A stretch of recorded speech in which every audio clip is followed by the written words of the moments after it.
Hello everyone, welcome to my channel. This is Musical Solutions and I would like to share with you today exposition of the Tchaikovsky Violin Concerto. We're going to talk note by note about all the phrases, fingerings, bowings, dynamics, whatever comes to mind. So I hope you'll join me on this journey. And here we are, Tchaikovsky Violin Concerto, Allegro moderato.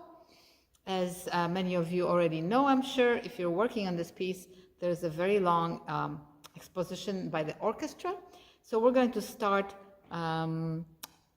where the solo comes in, and unfortunately I do not have measure numbers,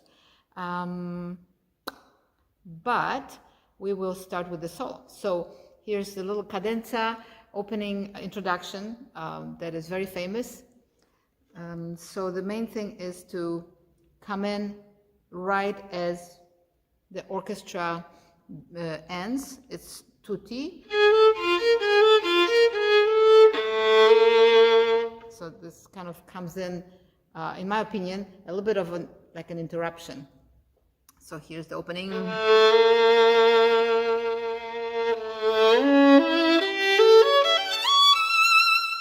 So I go into third position. I have the edition that I have is the international edition with Adolf Brodsky. Oh no, it was dedicated to Adolf Brodsky, but the violin part was edited by David Oistrakh and Mostras. I don't know his first name. So I hope you will have a similar edition. If not, just come along with me. So opening up to third position. And I separate these bowings here so I can bring it up to pretty full dynamic here on the top note.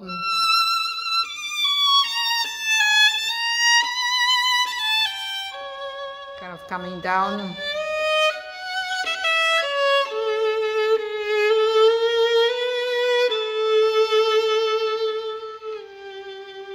So of course there are many interpretations of this. I mostly want to keep the arch going. So there's a big crescendo and then the big diminuendo. And then of course the orchestra comes in at moderato assai, which is a little bit of a tricky opening, especially when you first learn the piece, because you have that shift. So it's like a portamento shift. Usually people want to hear a little bit of that slide. So we're going to slide with the old finger, which is the first finger here. And then I play third finger. So, and then three.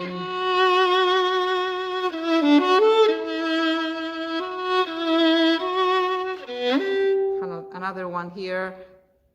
This one, because it has a harmonic, you can also do a little portamento. And then stays on the D string. You have to reach back for that first finger on the A.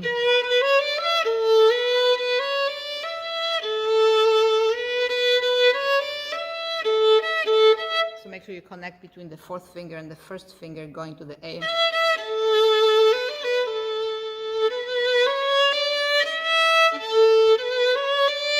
Of course, people have different fingerings here. I am actually not using the printed fingerings. I play a solid fourth finger here on the D and play first finger on the E.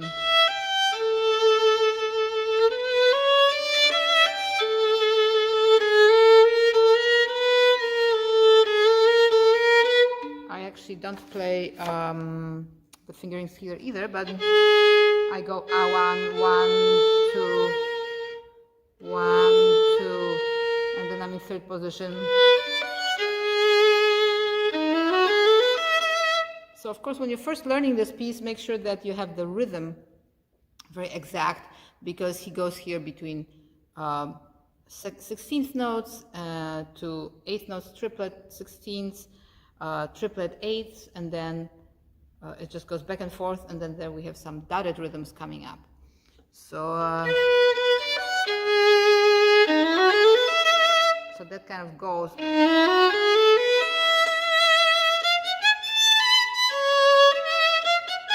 puts lines here. So like an up bow, portamento, staccato.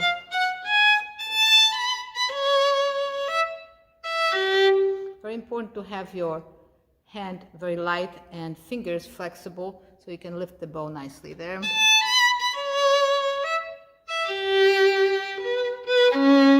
Harmonic. Nice big jump there. I'll do one. B flat.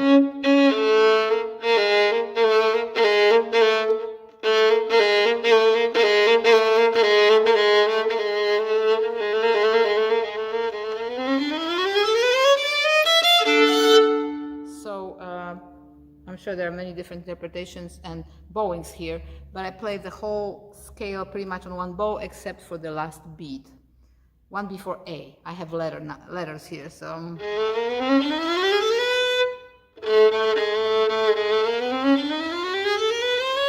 And then two slurred, two separate. And finally we reach the theme at letter A.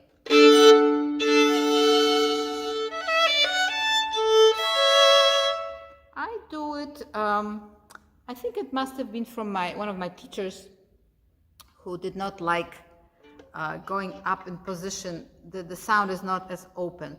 So I play it on the E string and A string with open E actually.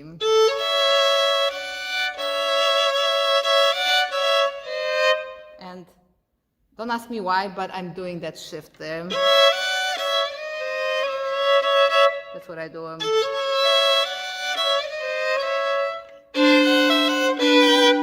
It keeps it pretty open.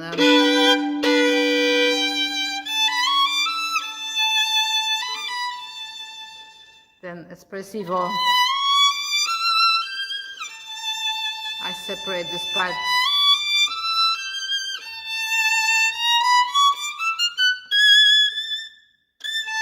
Nice peak here.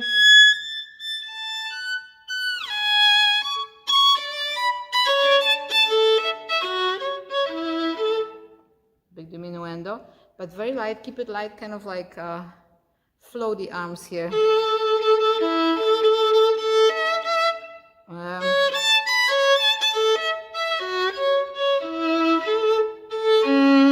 And we're on G string here.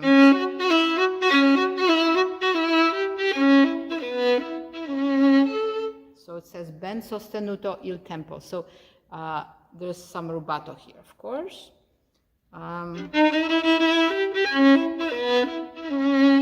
Little suspended motif here, and then this is back to tempo.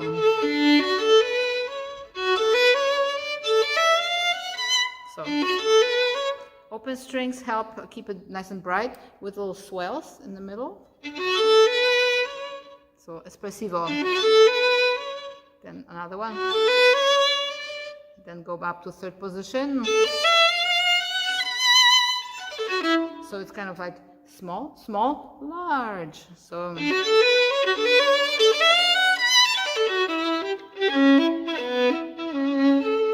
more time here.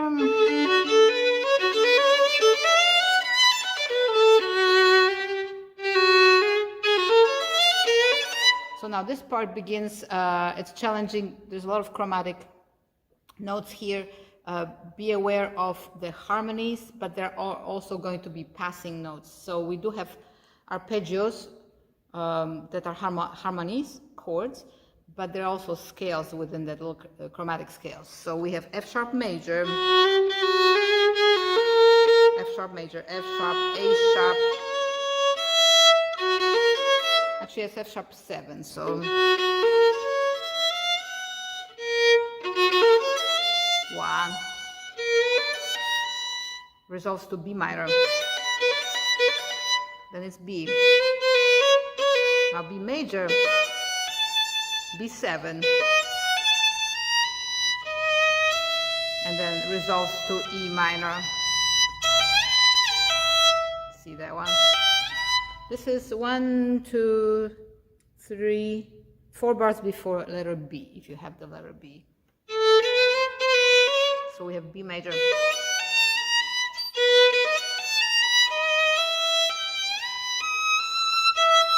that E minor. Okay, it helps to know the harmonies. It will help you play better in tune. And then it continues, more chromatic. So I use 1, 2, 3, 1, 3, 4, 1, 3, 4. Let's see. 3, 4, 1, 2, 4, 2, 3, 4. Then I shift to 5th position.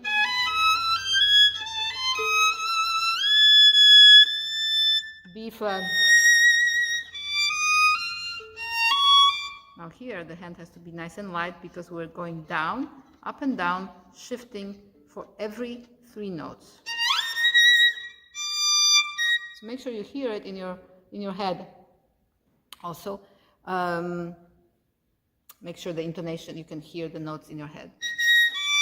B flat, F, D, B flat, F. So we are in B flat major here.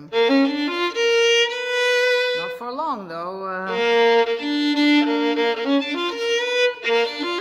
I'm sorry. I do a down bow there.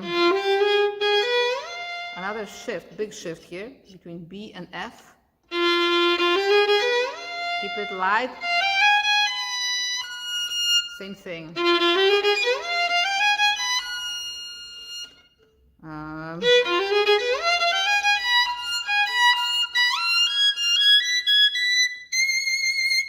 So I end up down bow there actually.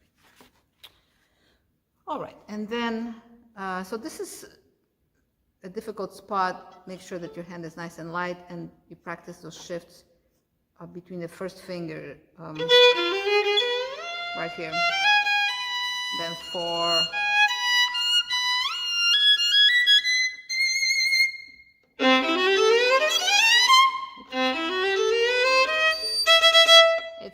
It's a little hard to make it speak sometimes, that open E, but I'm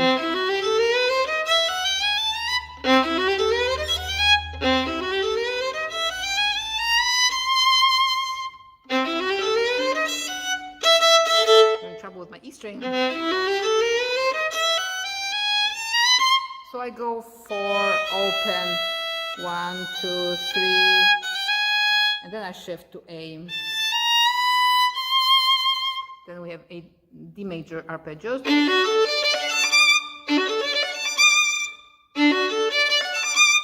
Then we have D, E major 7. Then diminished. And then another diminished with a little bit of a chromatic scale here. 1, 2, 3. 1, 2, 1, 2. So, you know, the fingerings, I have been playing this piece for a long time, so my fingerings change over time. They have to be strong fingerings so that you can, and clean fingerings. So whatever it is, try not to do a lot of sliding, but more articulate fingerings.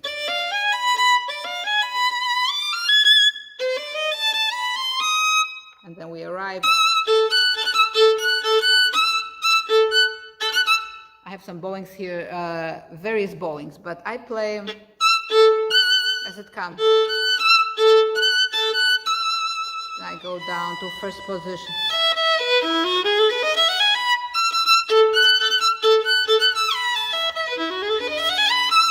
So the bowings are separate on the 16th notes, and then on the 32nds, I do 4 notes and then 12 notes on one bow. So, and then 12, and same thing. Okay, going on. This is a long piece. So, let's see what else we have here. Okay, so then, so this is. Still we have letter C coming up, but that's still a long way. So this is still part of that first first theme group. So this is E major. So I would practice this separate, of course, and slower. Then after separate, I would practice in 4 notes per bow. You can do different bowings, different rhythms. Then you can go. This takes a lot of endurance to play through this passage.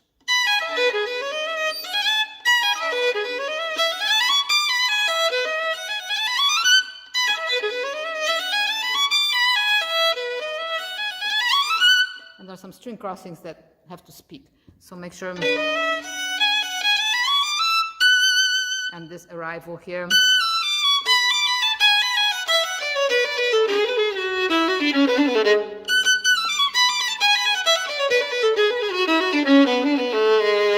I slur that G sharp in. So these last 2 measures before we hit the second theme, it kind of moves forward. You have to still do the rhythm, but it tends to go dee dee dee dee dee dee dee dee dee dee dee dee dee. So there's rubato that's written in, but just make sure that you can do it rhythmically correctly.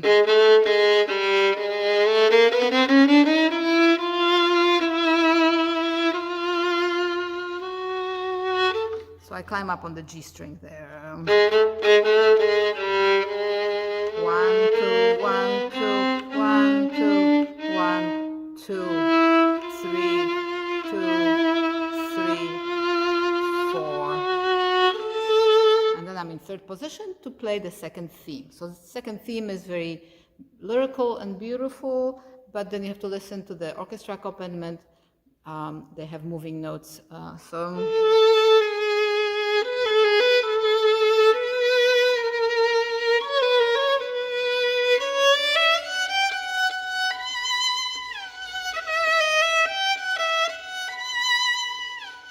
So I do portamento there on the A string. It's pretty standard. Then I do harmonic here, except it's the wrong bowing. Down bow. So you have triplets and duplets going on here. So I'm probably have become a little bit more relaxed about, a little bit more flexible about this. But just make sure that you clearly play triplets and duplets. So you have triplets, ya da da da da da, 1 and 2, and da da da ti ti da, 1 and 2, and so they're duplets and triplets. So it's very important to distinguish that.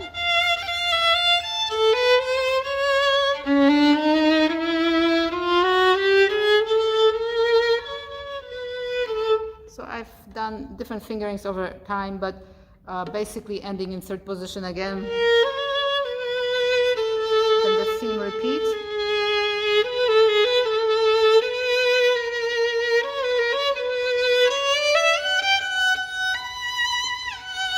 Now it goes somewhere else.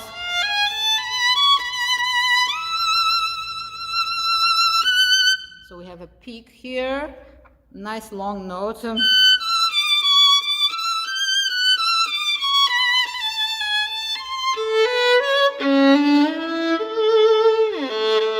So again, the rhythm, ya ta ta ti ta ta, this very kind of stretched out. He wants it to be very expressive here. I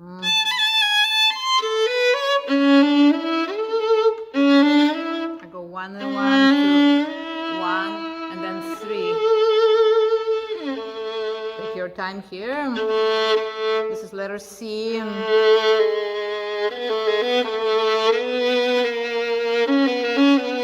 So we just continue with that second theme. So now this is the G string here, so make sure you work on the G string, that you're comfortable, and make it beautiful and rich and strong. Let's see, so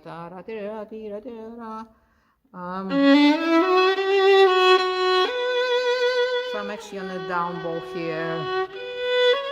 Starts up bow, starts softly and it builds here. So this is like the build-up to the climax, the end of this section, the exposition. So this is like the lowest point here. So I'm on the D string here in 4th position. And he put some accents here, but those are expressive accents. They're not strong accented accents, but it's all still triplets, triplets, triplets. Then there are quadruplets, there are 16th note triplets, so be sure to get the rhythm right at first.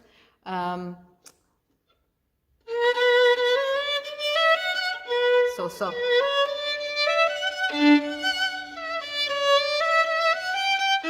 Now we have a stretch here, we have to play a 10th.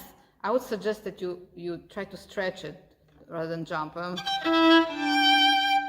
So.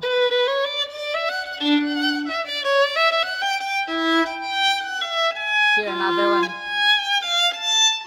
Now this one goes across. Okay, I slur this one, let's see. Again,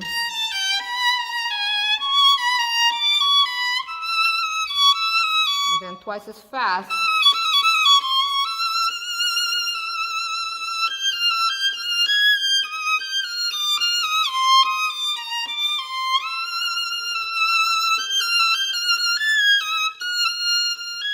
Sorry.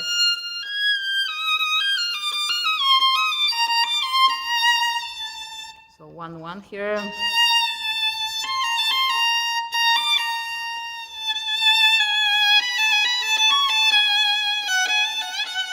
Now we built up, going down, we're actually kind of making crescendo. So this kind of goes wild. So these are becoming almost like a natural accelerando, the way he writes it, with the 16th notes. Just be sure you check all the notes and shift them. There's actually a shift here from 1 to 3. Then you shift. 1, 3. So we have an open string. It helps shift to 3rd position here. Down to 1st. Except I'm backwards, but. So I come out up bow there, and then we have these crazy scales. So.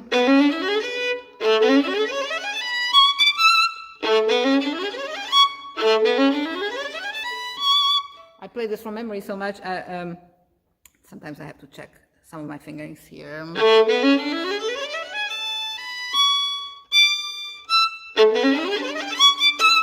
I don't know, I don't play the up bow there. I actually play as it comes.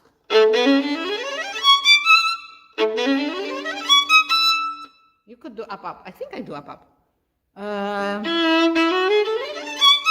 I do up here for sure. So you will see in your music, it's 5 notes and then 7 notes. So these scales, I would divide them in different groups, whatever works for you. But the first one, actually, I go 3 notes for those, and then 4 notes for these. So even though it says 5 plus 12, I would divide it into 4, groups of 4, all on one bow, but initially you can practice 4 notes per bow.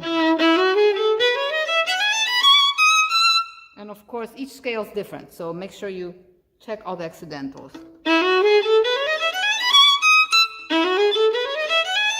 Half step here.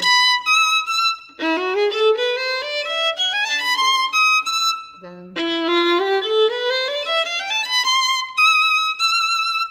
So, like I said, I'm doing down bow on the whole scale, slur it into the triplet, and then up on the 8-note triplets, and then another down bow for the scale. So.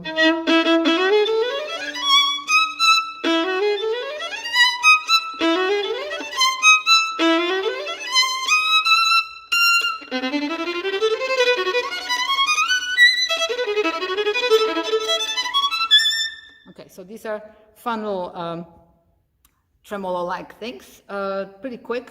So left hand has to be nice and agile there. Okay, I may actually finish right here. So let's tackle the next section at letter D, and on we'll talk on the next video. So in the last video, I talked about most of the exposition. We stopped at letter D. So if you need the score, I will leave the score below this video, and you can connect with that. So we're now at letter D, and we're going to go to the end of the exposition in this video. So please like, share, and subscribe to my channel if you find this information and these classes helpful. And let's get to it. So this is letter D, and we have now, we just finished the scales, the chromatic scales, and letter D is...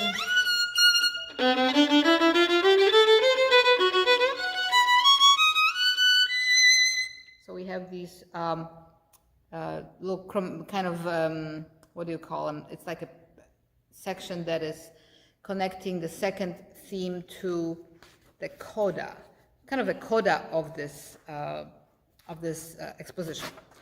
So letter D has like little tremolo, almost like double notes, based on some chords. So we have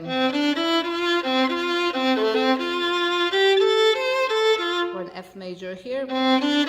So just make sure that this section is not too fast. I have some comments here actually from Henrik Schering that say, do not rush. I must have rushed when I was much younger, when I played for him back at Peabody Conservatory. So just make sure that the notes are clear. So I would practice it just single notes.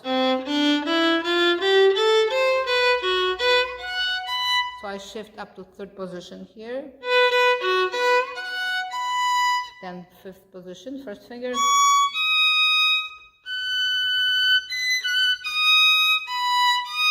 Seventh position, right? And I have an open E here.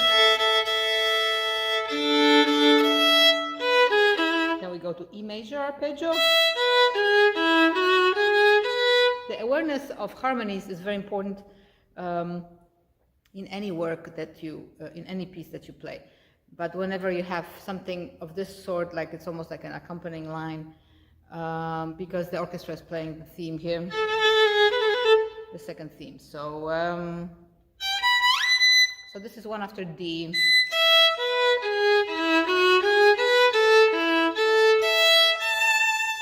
First finger, another first finger, the fifth position here. And here I extend 1, 2, 4. So we have the same it's very similar to the section at the beginning of exposition at letter B. We have these big jumps, so with an open string. That can be a little hard because it's a big reach back. So make sure that you stretch your hand back. Don't shift, just extend. So we have A, D, A, C. Here you have to shift. And then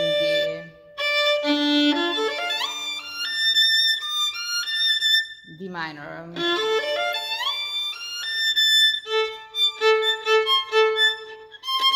I'm a little sharp here.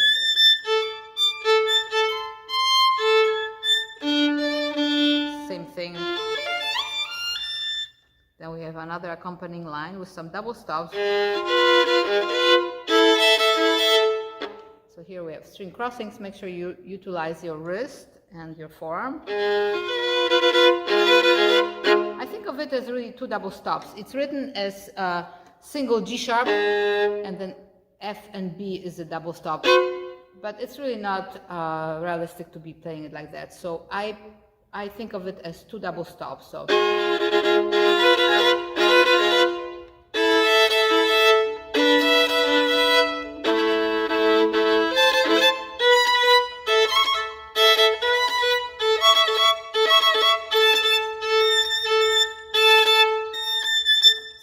More jumps.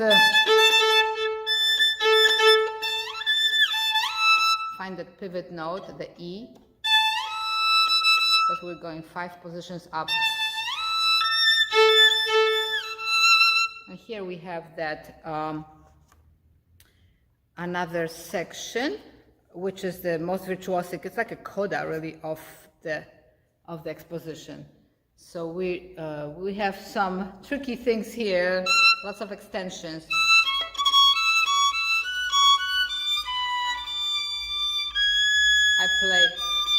I played 2-4, and then 4-2-4, and then 3. So you have to really have a good ear in this section and play this possibly on the keyboard, and listen to recordings, of course, but really practice intonation, train your ear, because here we have a lot of extensions, so it's not all in one position.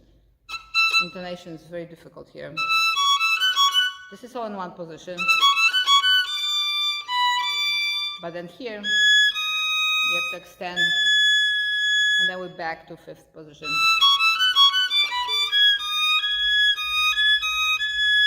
Back. So all of this is détaché. It's marked in my part détaché, actually marked by Oistrakh. And then the next, when it repeats, it's going to be spiccato. So we play this more on the string. So we have diminished chords here. That's diminished. Another diminished. So I go 3, 3, 1, 3, 4, 2. 2, 4, 2, 4. Again, listen to the chord. You can practice it as double stops. Then you have to shift down to 3rd position. And here, of course, having that open E, I have to make sure that the B, G sharp, E is in tune. Then we do the same thing, spiccato.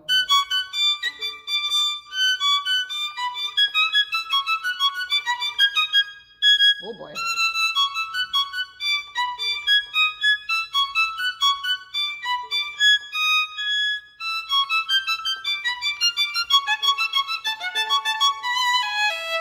So practice it slowly and then slowly speed up. Start, of course, practicing on the string and then the spiccato. Make sure it's kind of brushy, right? Then we are on page 8 in this edition, which is the international edition, edited by David Oistrakh. So on page 8 of the violin part. And then Oistrakh has his own, oh no, it's our Leopold Auer version that is added here in the 2nd staff. So I will attach this below this video so you can see what I mean. I choose to do the top line, so it's the original with double stops. So now this is marked poco più lento, because now it gets a little crazy. We have all these double stops, so I won't go through all the chords, but you should be aware of what harmonies these are. We have 1, 2, 3, 4, 5, 6, 7, 8 triplets at a time at the beginning that are have patterns. So it's repeated 4 triplets, and then 4 triplets are repeated, the same harmonies, and then it changes. So like in the first measure, actually the theme starts on the 2nd 8th note. So that's why it starts on an oboe here.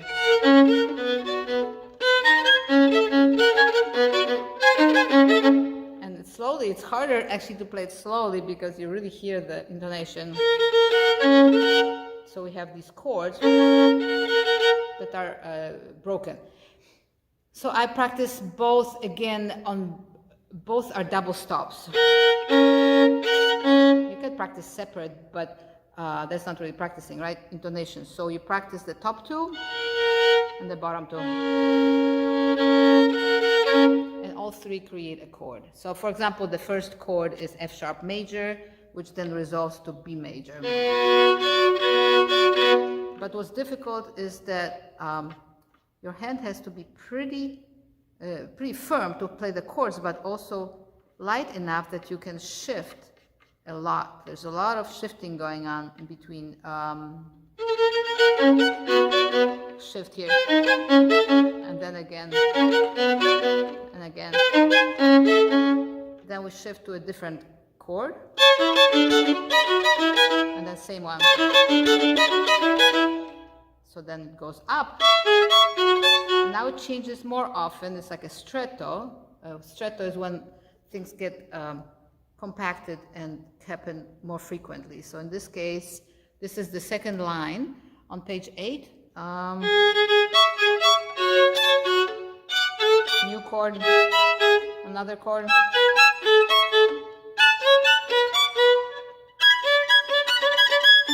And we arrive at D major. So I would practice these slowly, obviously, and with nice tone quality. Make them beautiful, you know.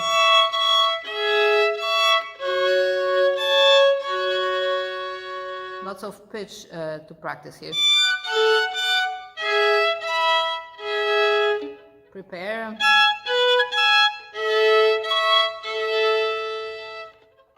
Prepare the next one. So you have to be aware of where the minor sixth is, which is like a half step between the two fingers, so it's the narrow one, or the whole step, which is the major sixth.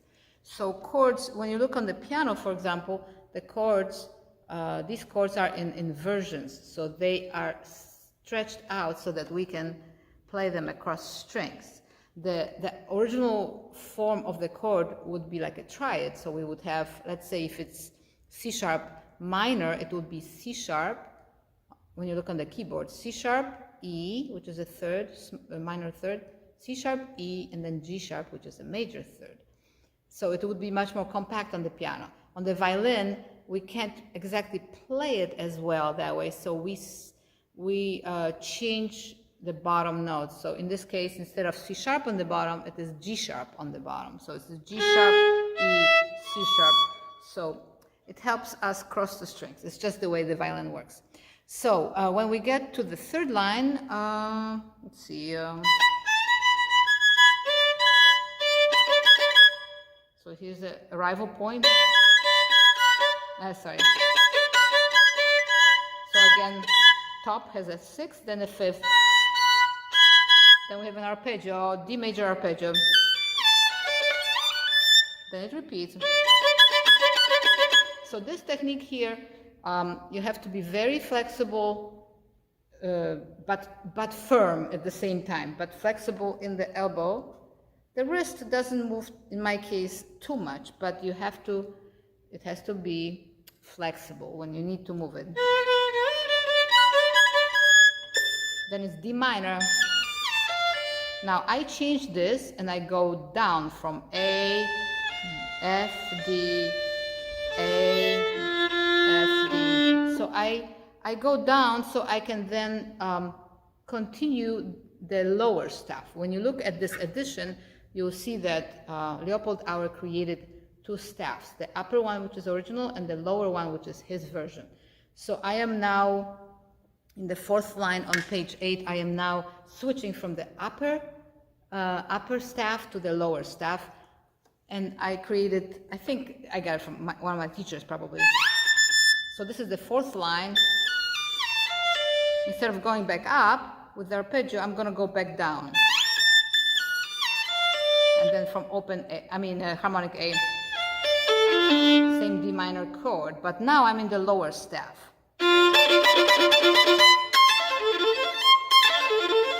So this is now F major, then we have to shift. So again, practice it like double stops. A flat major.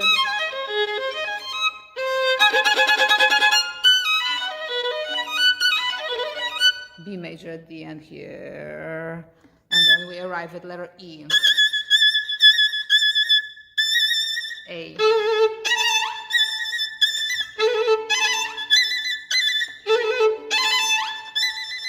I'm a little clumsy right now, but have to trill very, very high there, and lots of jumping. So, of course, it's an open A, it's an, not open A, it's an A, so we can hear the pitch. But the other thing is to make sure that you're comfortable holding your violin so you can shift all these octaves. So I would practice it without the trill first. First, second finger. Again, prepare. Go down, up to the E string.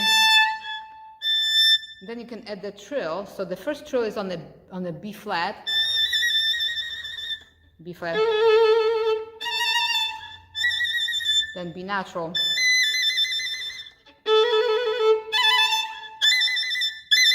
Prepare. So make sure you prepare each one of these before you start playing too fast.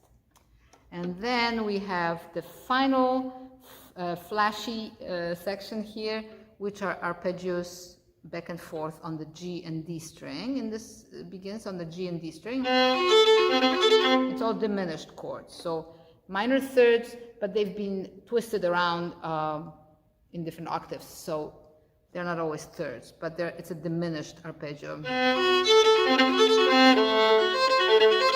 Listen to the bottom voice. So you have this, you have B sharp, A, B sharp, B sharp, F sharp, A, F sharp, A, B sharp. So the arpeggio, the notes are B sharp, A, B sharp, F sharp, A, F sharp. So it's really like F sharp, A, B sharp, which is really a C natural, right? So, but they're all the same notes, back and forth, repeating in different inversions. F sharp.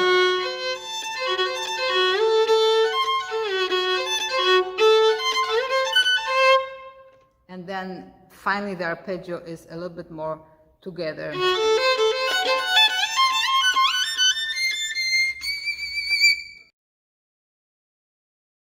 So here is a development section in the first movement of the Tchaikovsky Violin Concerto, which is 20 measures after letter F. And this is the Leopold Auer edition, which is, you can find it below this video. So here we are. Excuse me.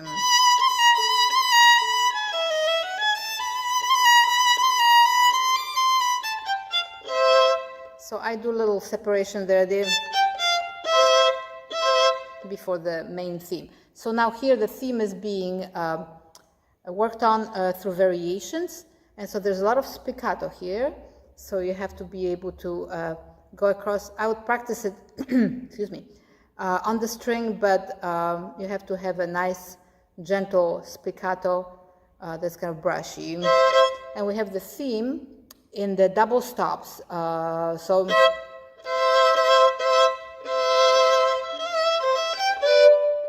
you can see that on each beat, first, second, and fourth beat, we have kind of the theme. So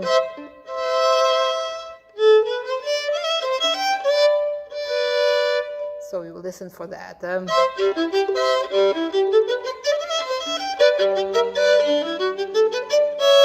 So I go down to first position there. From the second measure. So this is actually the fourth measure after the solo enters.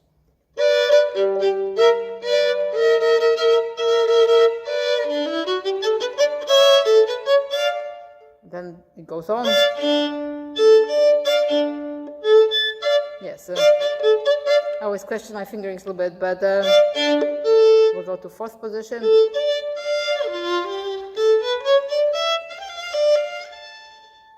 And then I go to fourth finger and second. I play open string here.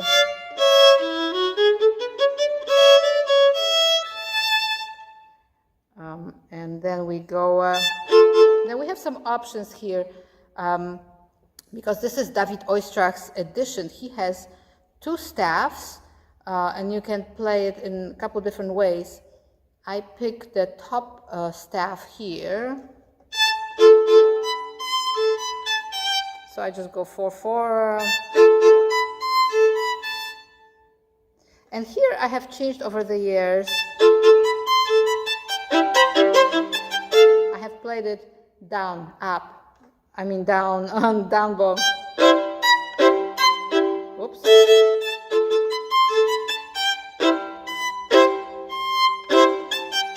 Or you can go. It's kind of easier to play the chords when they are down bow. But I've always played it up bow, so I'm kind of rethinking that a little bit because it's printed here as playing the chords down bows. So,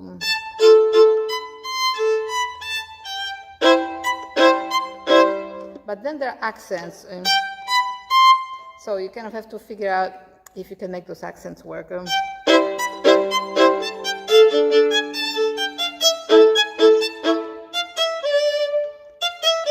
Play this in first position, and then next this next line I'm playing the bottom voice because there's some different versions, so I chose to do the bottom staff.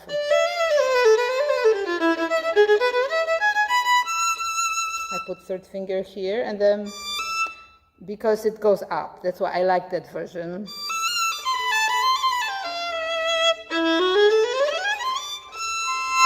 And also on the next bar, which is, if you're looking in the Leopold Auer's edition, there are no measure numbers, but it's 1, 2, 3, 4, 5, the 6th line on that page, page 10, and then it's the very bottom staff. So I'm choosing to go up instead of going, which is, I believe, the original. Instead I go, I play that scale. And then I go back.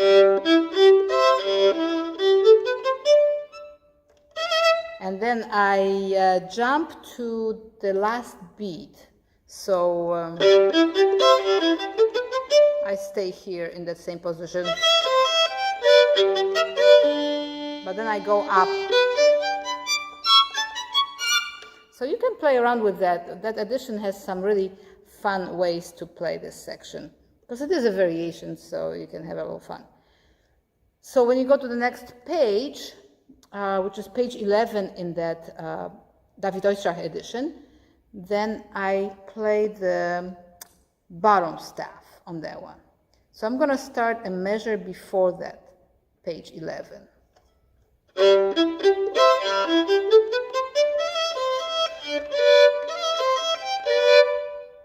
So I am playing the downbeat on the A and D string here. No.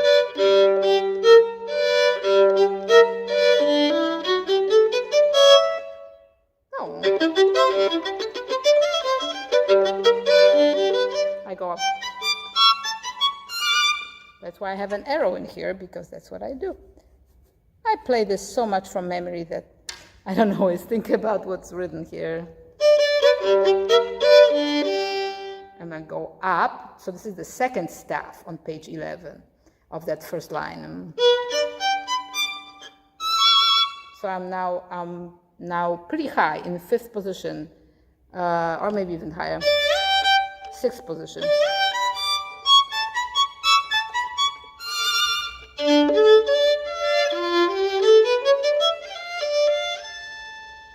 I switch to the upper line on that. Okay.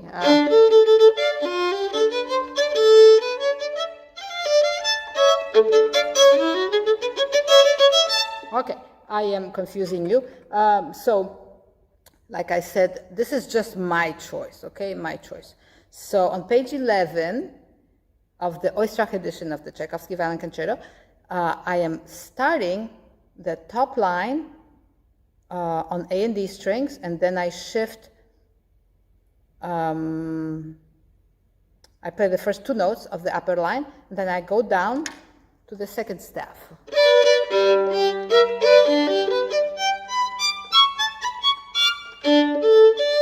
stay there for a while. Then I shift back for that fourth beat. I shift back up to the upper staff.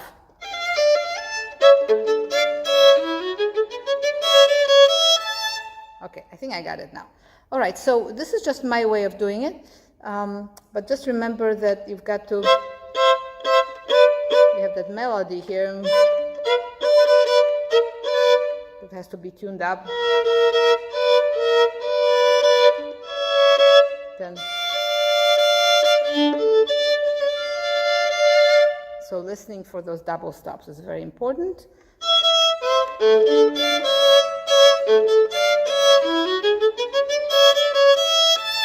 Okay, we got to the second line. So now it's the second line of the page 11. Okay, so here I'm going to try to play as printed, which is with the chords coming up on the down bow.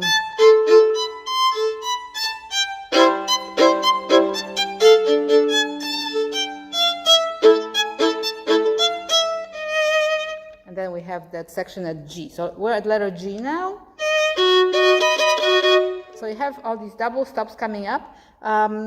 This is a pretty challenging little section. And so we have to take it kind of slow, make sure that we know what key we're playing.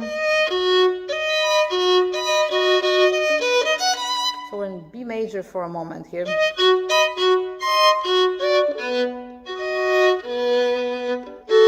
So I'll practice slowly separate, instead of slurring, separating this section.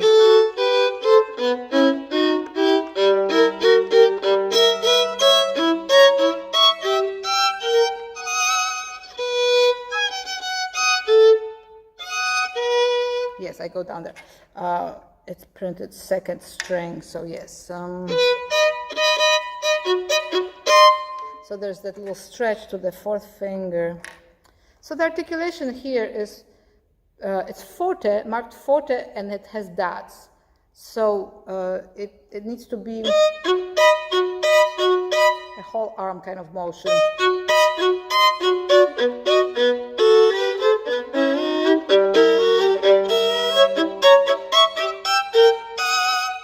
So you have this big arm motion. All right, so if you have any questions, please let me know regarding these passages. But it's quite a bit of shifting, trying to find these double stops. But as always, with double stops, practice one note at a time. I like to practice one voice at a time while fingering both notes. So for example, here, even though I finger the B up on top, excuse me, I may not play that B, I may just play the D sharp on the bottom. So this is at letter G. So instead of playing that note on the E string, I just finger it, and then I stay on the A string and just play. So the notes are the same on the first sixth note.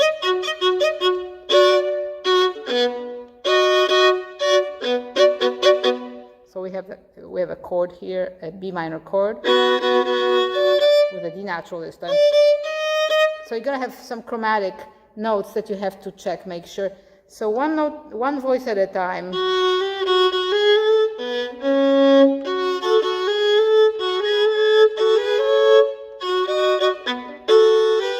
Sorry, it's a G natural. Yes, okay.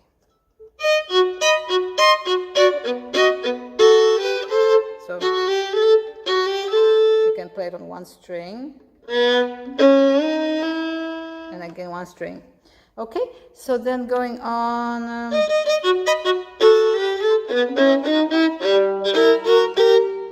here we have that A sharp.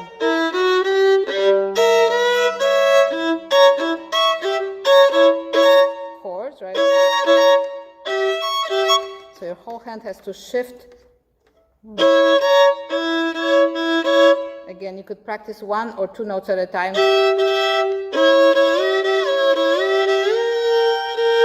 Luckily, the intervals are the same. So it's a major sixth at an interval of a third, minor third. So you're shifting the same distance. So that's a good idea to think about that while you practice.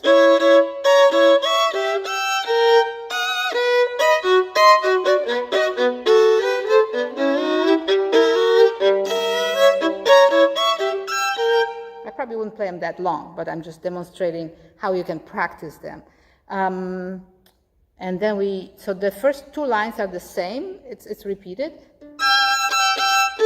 Then goes to an A. Then we have to go up on the G string. The challenge about these thirds is that they are not the same thirds. So the first one is a minor, second one is major, and the third one is minor. So your intervals are going to change how far each finger is shifting. So again, I would place the notes. First you can practice just one voice, of course, like. Then you can add the first finger, but play only on the G string. But be aware that the second note, the first finger has to go further because it's a whole step. So, right, it's a whole step. So we are now in the fifth measure after letter G, in the first movement of the Tchaikovsky Violin Concerto. Okay, so I'm just showing you how you need to think about these intervals, these thirds.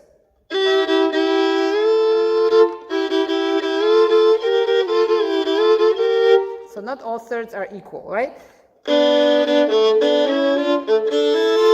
That's easier.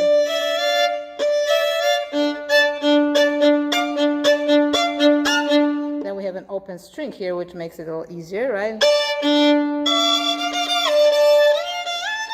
So always be aware of what you're playing, what arpeggio. You have D minor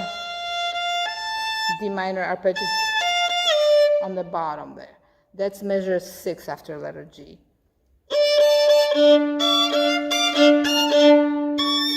You have to go even higher.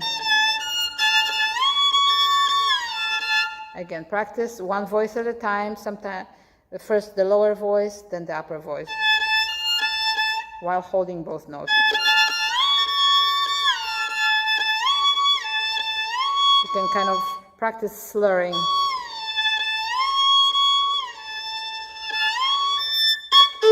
Goes back down.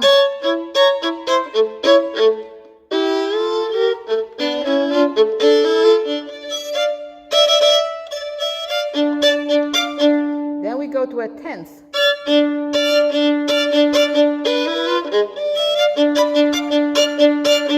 So you have to practice your tenths, make sure you can reach that. So the low voice here turns into, it goes back to a D. So you can keep that first finger down. This is now 1, 2, 3, 4, 5, 6, 7, 8, 9th bar after letter G. So now we have that little first finger creeping on. So it's a little bit of a challenge there to get that fifth. So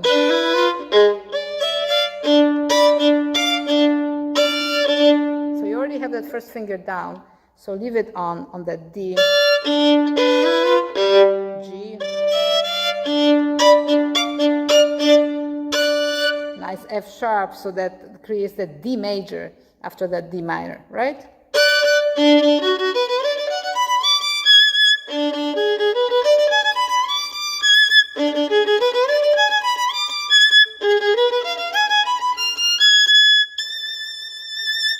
So just check out your arpeggios. In the last line we have B minor chord. So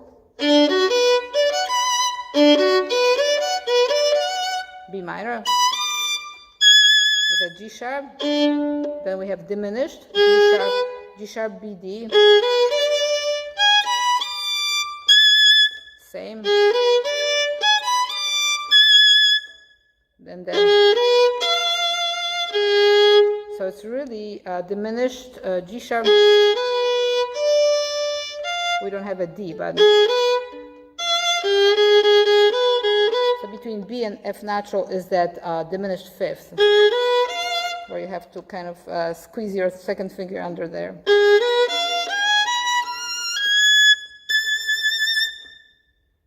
And then we are in D major, D major. Okay, so now we are finished with the development section. I know it was a little bit of a rocky ride because it's a little tricky, this section, with all the additional ideas from the arranger, who was David Oistrach. So I hope this was helpful, and please let me know if you have any questions. Please like, share, and subscribe to my channel. This is, I believe, video number 3. Video number 3 of this series of the Tchaikovsky first movement. In this case, I will be going to the other movements as well, but this is the first movement of the Tchaikovsky Violin Concerto, and I should have at least 2, maybe 3 more videos after this to cover this movement. It's a big movement.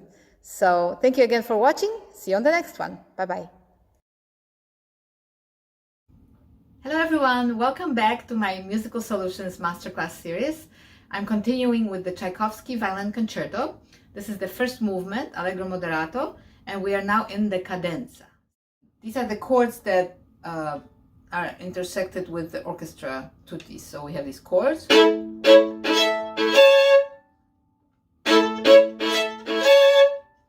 And they're pretty quick, so you have to be sure that you can play.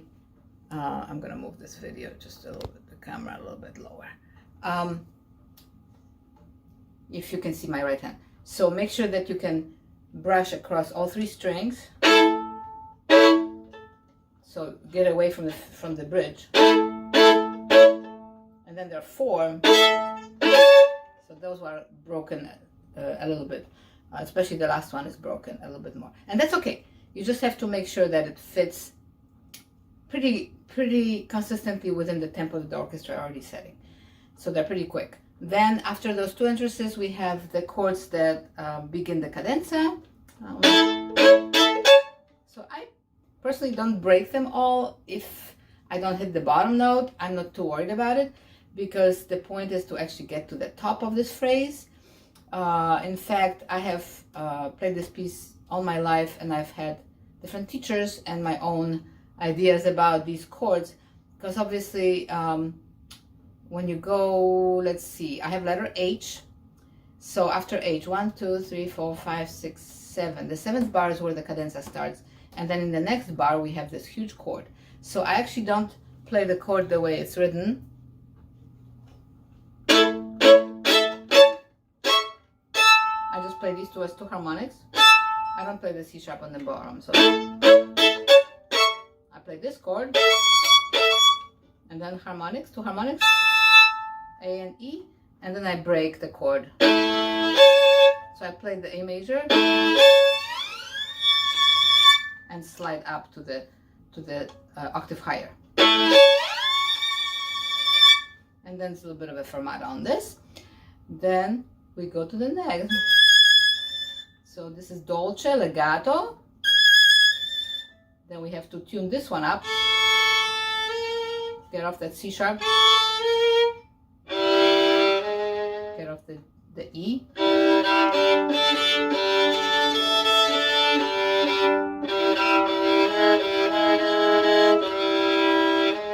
G sharp is by itself.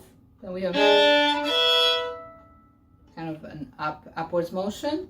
Make sure you know it's that. Let's see. You could play second finger on the B. It's probably very good. I don't think I do that, but maybe I do. Yes, I do. Okay, I will write it in, because sometimes you don't even know exactly the fingerings you use that are really good fingerings. Okay, going on. We have arpeggio, A major arpeggio. So you are free to do what you want with these arpeggios. You can take time on the bottom. It does say it's a quarter note, so and then we do the same thing. Now we have a pizzicato here. Ad libitum. So in the score it was arco, but I have not personally heard anybody play this arco, so you can kind of break it, arpeggiate it a little bit. So it's like a quiet moment. That's what I do. Then we start again.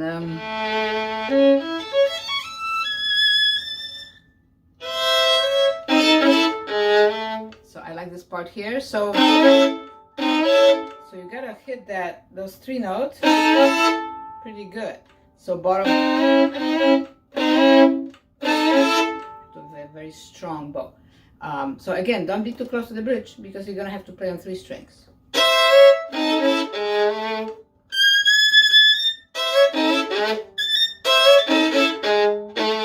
So if you can get yourself to move up and down quickly, then here. Make sure you hear that note, that G sharp, up high. Let's see. Okay, that's an up bow. See, sometimes I don't have these things written down, so that's an up bow. So you can hear my recording of this cadenza on my channel under the cadenzas, dances, and capriccios playlist, because I'm not going to be talking too much about interpretation since that comes with time. But I like to speed through this area a little bit more, so it's exciting. And then we go to the A major arpeggio again.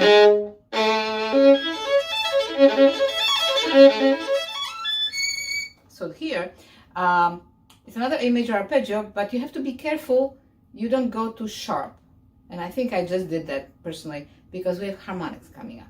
So next arpeggios that are coming up, we have the same issue with the harmonics, making sure that the arpeggio is not sharp. I would go on the low side. See how flat it is? Then we go to the next one. This one a little bit softer, more introspective.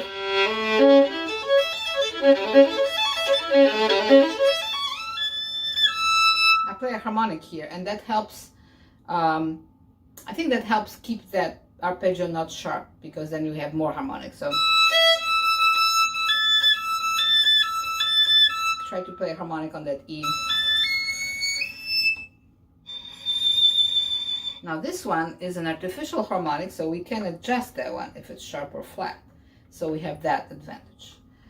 Then going on, another A major with a G on the bottom.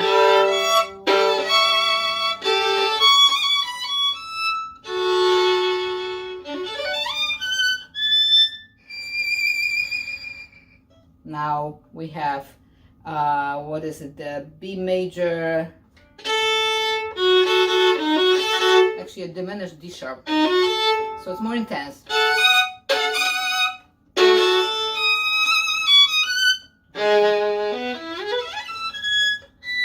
Take your time.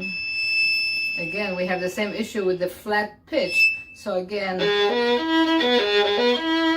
I play this in half position, then go to third, then go to fifth, fourth, sixth. Okay, this is fourth, sixth. Again, don't go sharp. Oops, goes up. It's an E, right? And then we take a little bit of a pause, and we have this fun little glissando type of passage.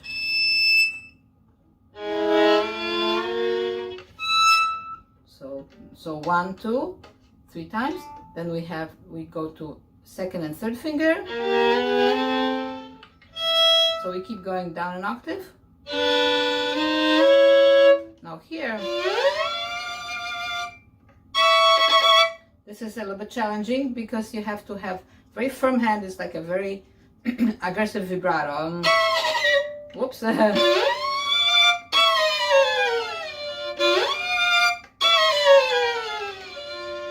like that. So the next one, so that goes down to piano. Then we go back to the high E. Then we start on the second sort of like a second group from before. So we start a little bit higher here.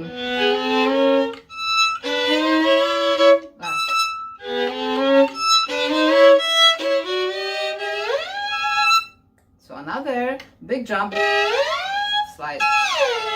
I'll practice it up and down.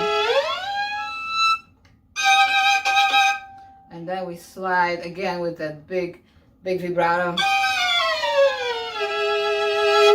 And now change a bow on that last one. So we can play down bow on the next high E, because that's the loudest one.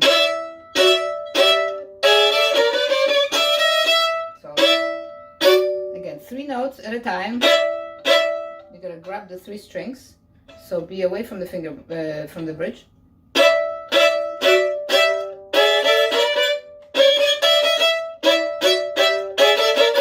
Oh boy, today I need to practice. I have to practice actually, you have to practice the lower notes more than the open E. The open E will come, and actually this one says all down bows, but I don't do all down bows. I start down up a little sooner. So here, which is an option on the bottom of in my score.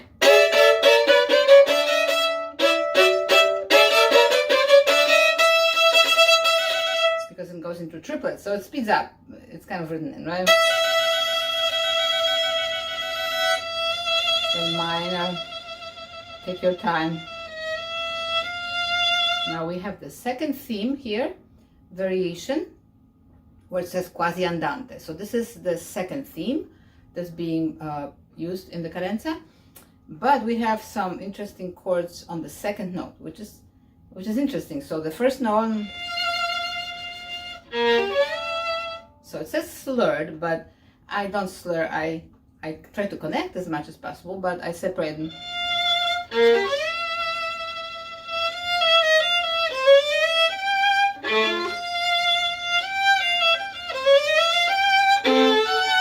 Okay, so tam tam da da da da pa pa pa pa pa pim. And I personally don't like I don't do this the portato notes on this. Just doesn't work out for me on the down bow. So there are different interpretations of this section.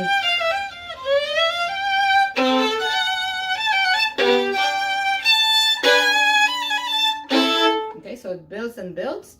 So you have to be very sure about these chords. Make sure you know some of these are tricky. They have an octave here, for example. Others have fingers kind of curled up underneath each other. Here's a simple, more of a simple chord. Another octave. This one I changed to a D, B, and G sharp instead of D, G, and B sharp. G sharp. That D and G just didn't make sense to me.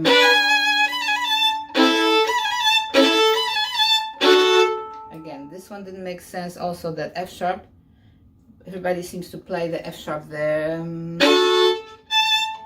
Then D sharp.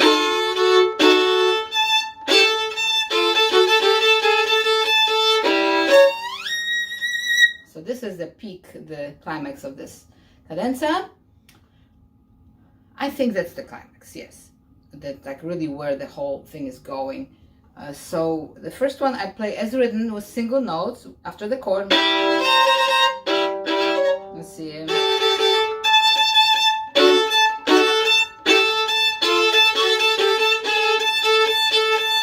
I like the D sharp. The G sharp. I like this G sharp. You want to kind of emphasize that a little bit. Yes, that's a C sharp. I don't know why I didn't think it was a C sharp. Octave. And then we have a scale.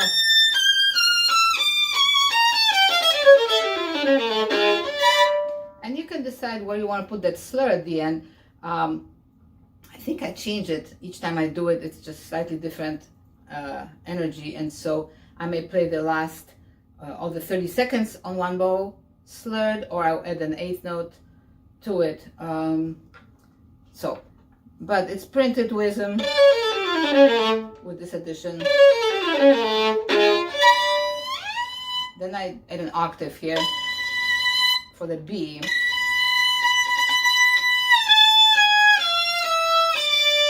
You can decide if you want to do that or not, but that makes it more exciting for me.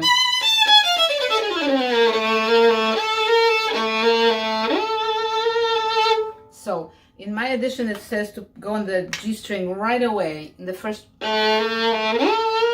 I don't do that. I go from then and then the second time.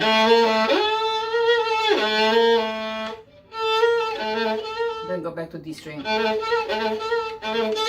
And then it's fun. The fun really begins. So you have to keep your fingers really light.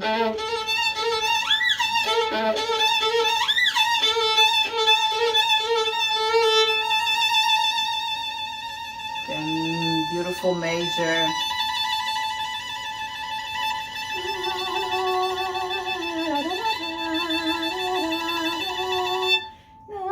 So the theme comes in with the flute, and that's the end of the cadenza. So please let me know if you have any questions. Again, the part 1, 2, and 3 are going to be in the description below.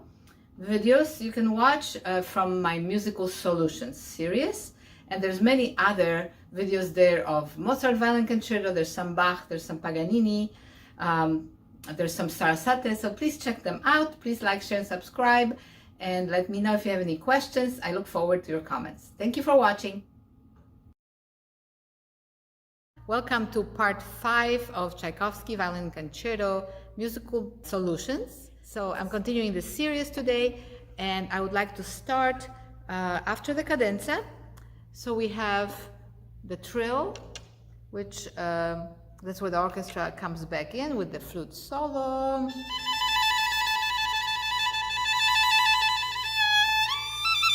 So we want to make sure we listen, we count to the trill, but also listen to the flute if we're playing with the orchestra, because then you have in the third and fourth measure after the cadenza you have a little duet with the flute, so you have to make sure that the rhythm is very precise.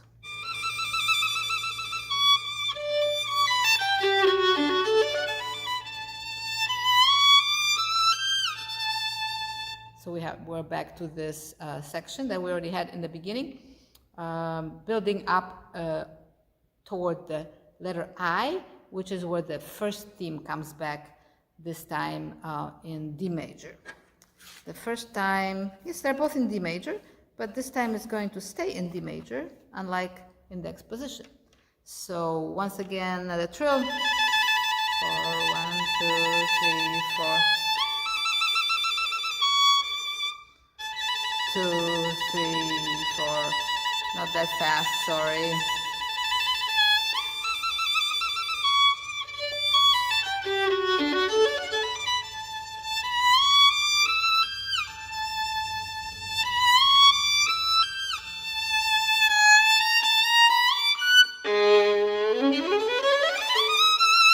So we have this long scale here, 2 groups of 10 notes.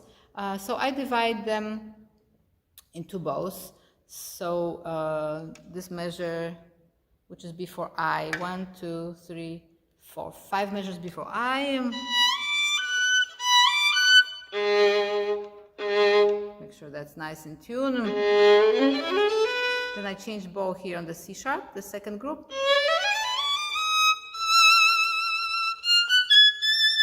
So this is really written with a slur and accents underneath it. So generally it is played kind of like portato with a little separation.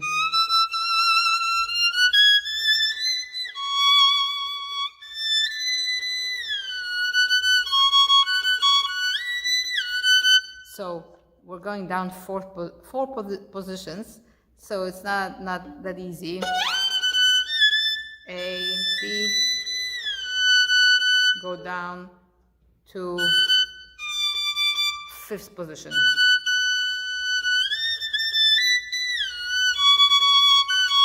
So this first finger on the C sharp is in 5th position.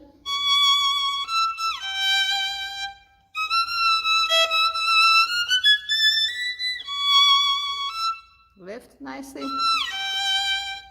Now it's kind of a fun, quick, keep the right hand really light.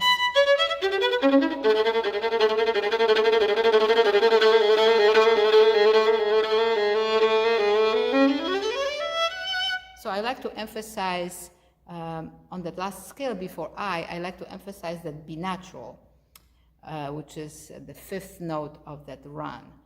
Because before that, measure, before I, we have A, B flat, then B natural, beautiful sections there.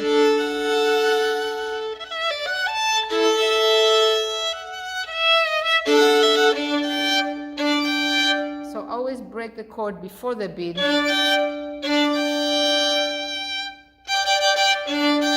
Octave and then a fourth.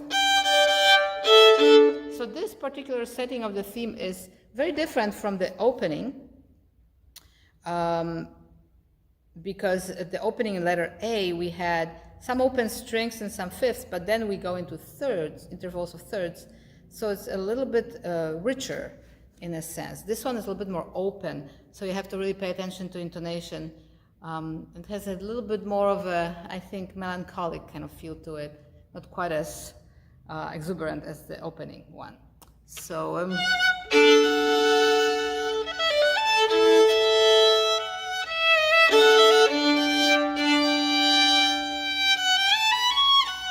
now it goes somewhere else than in exposition.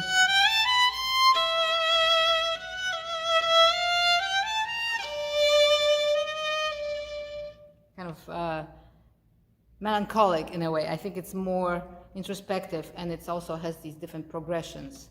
So after I, 1, 2, 3, 4, after I, we have,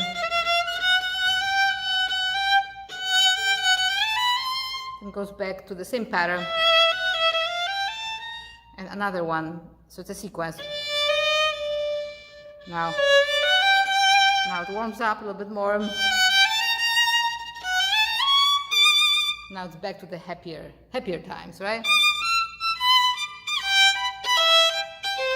So I personally do different fingerings.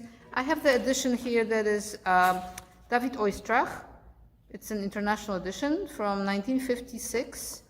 I do different fingerings here after I. 1, 2, 3, 4, 5, 6, 7, 8 after I. I'm in fifth position here. And kind of stretch back to 1, and then 1 again. So I stay in second position here.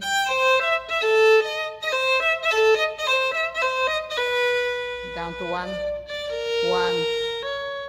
then to third position,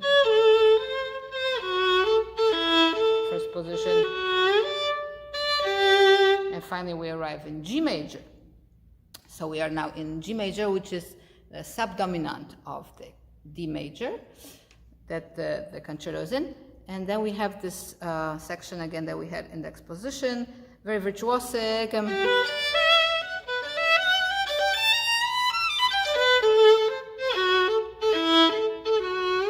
Rubato. So we have some swells here.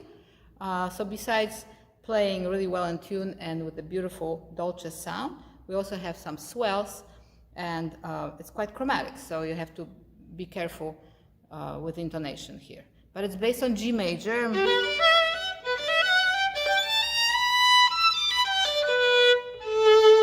Then D major. Back to G.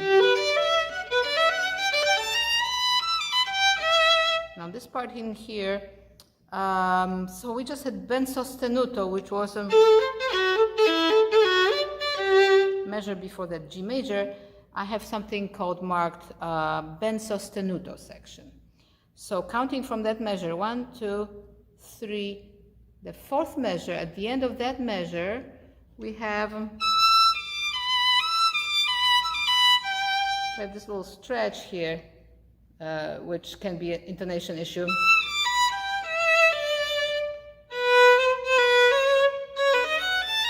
More chromatics.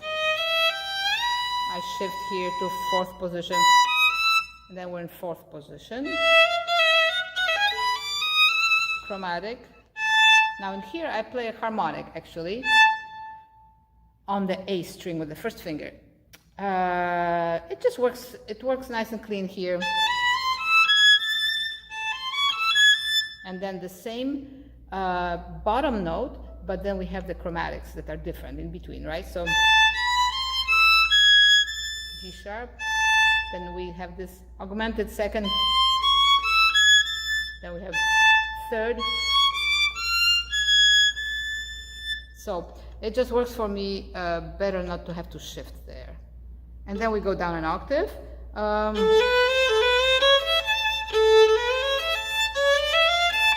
So this was down bow. E flat. Now keep the hand really light here because there's a lot of shifting. Each 3 notes we're shifting. I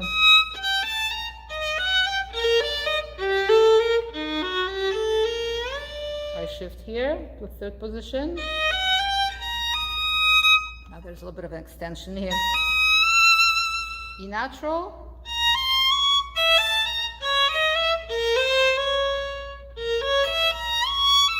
Diminished chord, big jump. So this one is trickier because it goes up much higher than in the exposition, and the intervals are larger at this last couple of beats, going into letter K. So I have letter K, I hope you have letter K.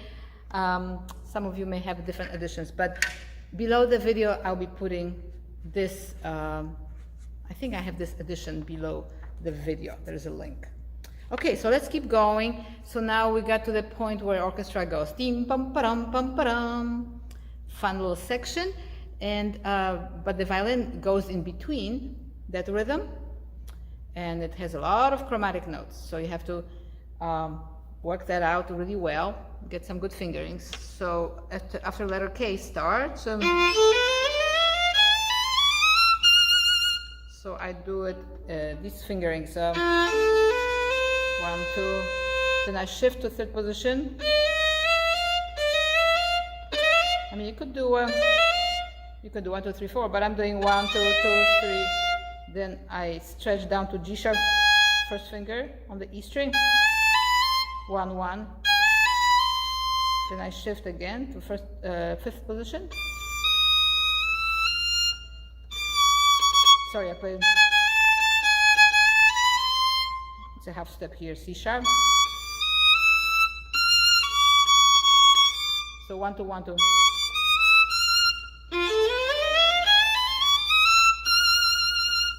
So that happens twice. Then 3rd measure, G major.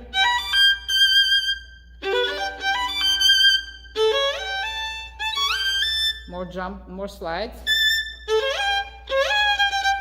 Big intervals, so.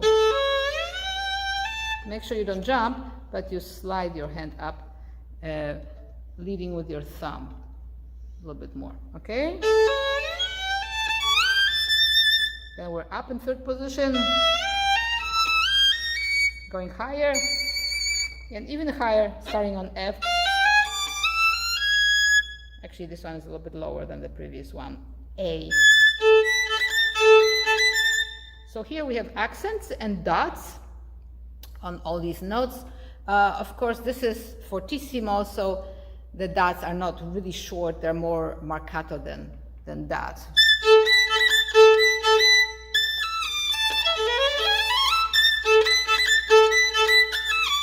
Four notes. Let's see.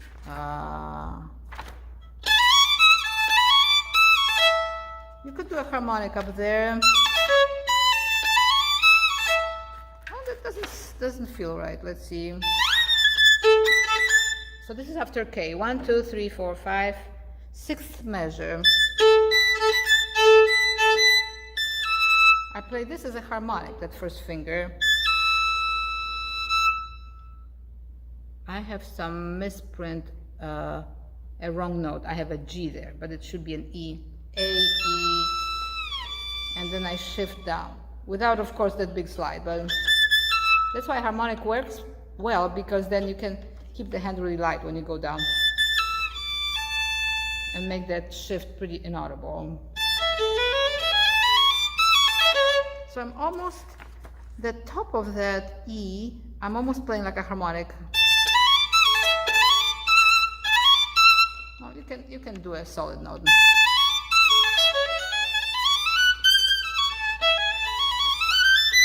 So these fingerings are probably pretty standard.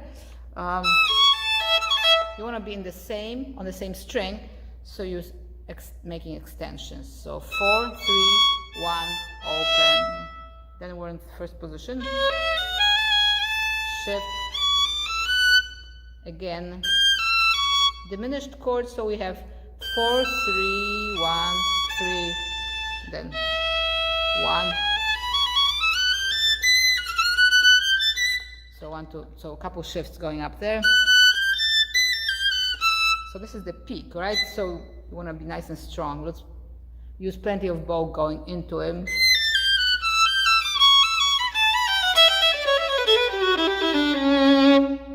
And I do second position here.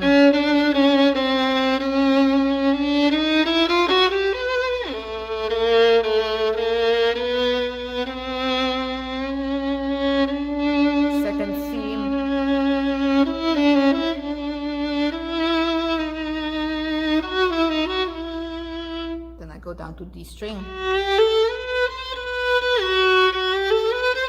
but we stay on D string. So the fingerings here can vary. There's at least 2 versions here. I'm doing the bottom version of Oistrak's fingerings, so it could be Leopold Auer's fingerings, but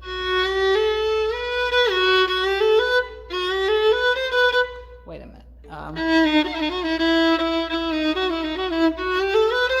Okay, I'm shifting up on the D string. So 5th position. And lots of nice portamentos, so like little slides for color. This is Tchaikovsky after all.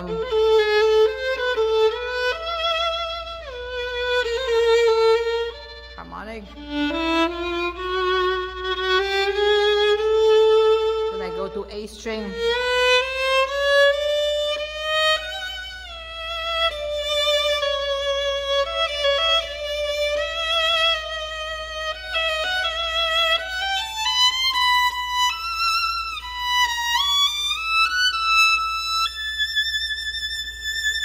Okay, now this is one of the most beautiful places here.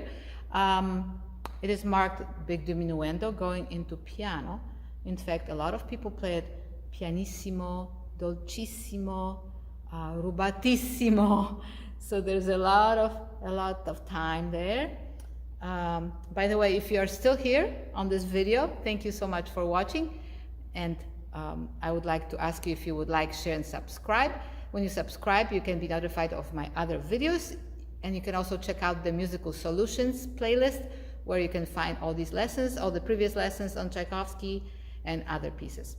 So let's keep going. This is 3 measures before letter L, if you have letter L, and it's the second theme we're dealing with now. And we have this beautiful little bridge. So from A, we'll slur into 3 before L, and then this is marked with little lines over the notes, and traditionally it is played with a little bit of time and very dolcissimo. So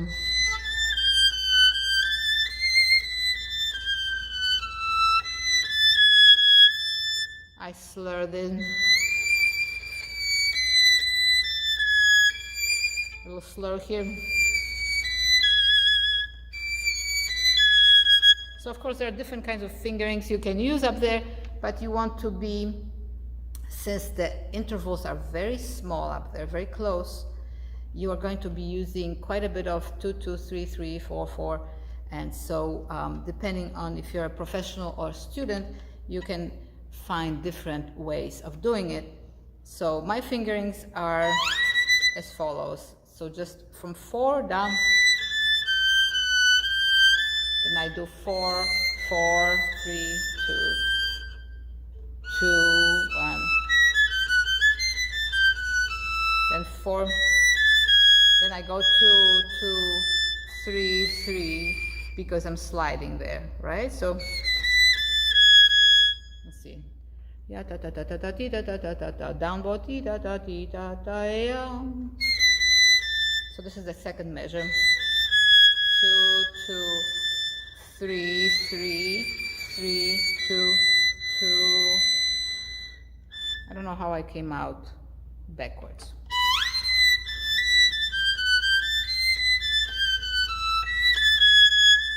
Ah, I didn't even notice. I do 2 up bows there. So I go up, and then down, slur. 3, 2, 2, 1, 1, 4, 4, 4, 3, 2, 3, 1, 3, 1, and then I go over to the A string, and then all separate, then 3 slurred. So that's just one way to do it. It works for me. I think it's pretty. And so then letter L.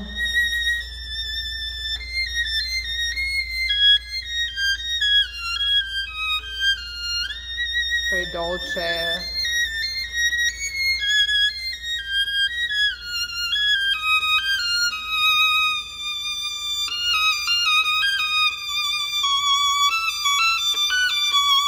So it kind of builds, right? 3.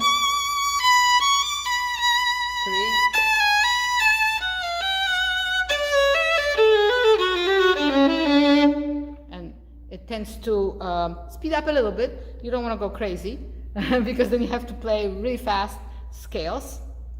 So people tend to speed up. If they're seasoned performers, then they will speed up quite a bit. But for our sake here, we are not going to speed up as much. Slurring 4 notes kind of on the second note of the group.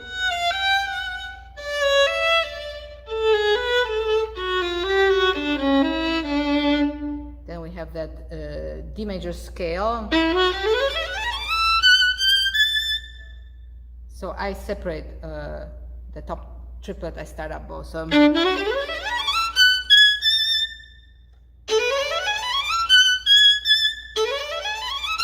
okay, so this can get pretty hairy because each scale is still different and they're very fast. So just make sure you check all the scales. So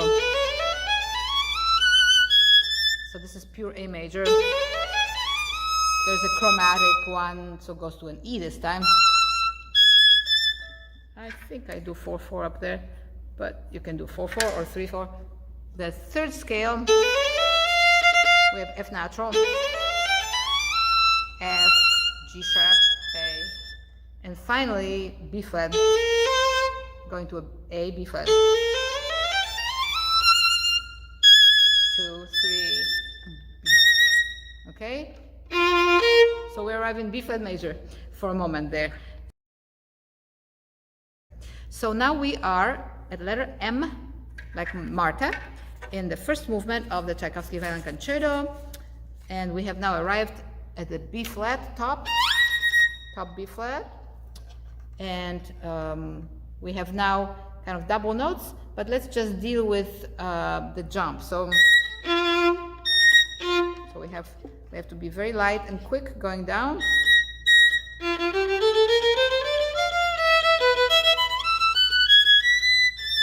I often use harmonics when I go. Okay, now the only thing with that is that when you have a harmonic coming up, you have to make sure that we know that harmonics tend to be a little flat. So when you go, so you have open string, then you have a solid note, and then a harmonic. So you have to check your intonation, make sure that the harmonic doesn't clash or be flat after that B natural. A. Another harmonic. Another harmonic. No, that one I don't do, sorry. That one is not necessary. Unless you really want to. No, it's not a harmonic. I don't know why I wrote it as a harmonic. It's not a harmonic. There's no A harmonic. There's a B harmonic. So this is second measure after M.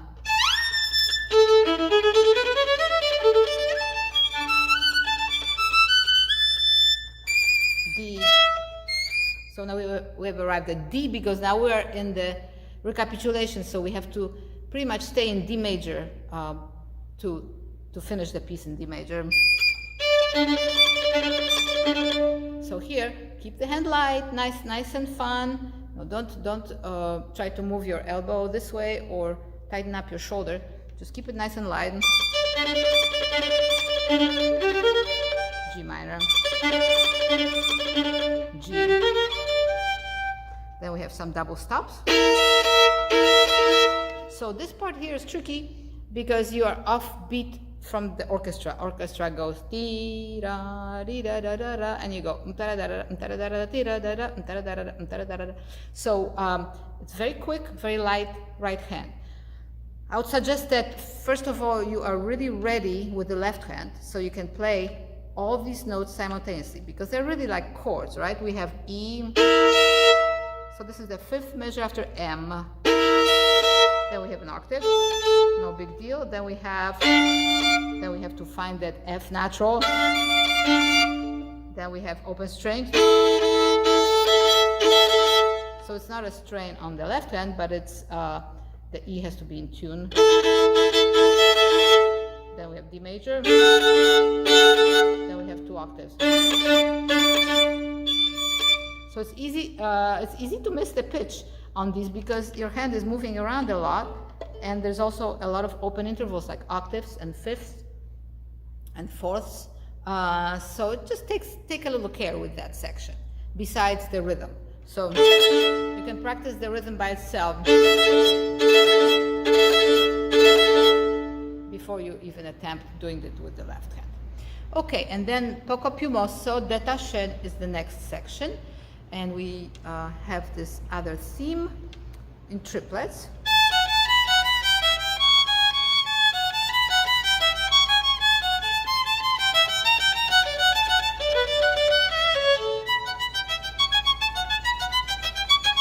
I have changed my fingerings a couple of times, and I still am not 100% convinced which fingering I'll be using on that third beat.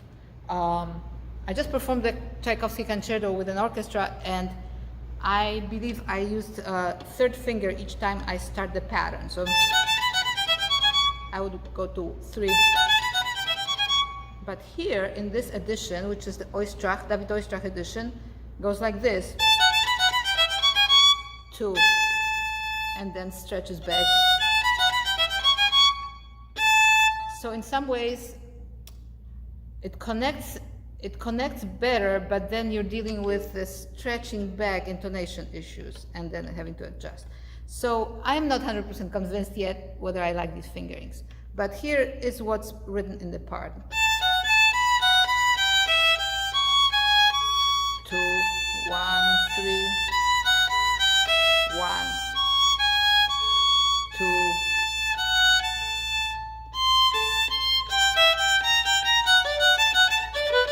I shift here to third position, and then we do spiccato.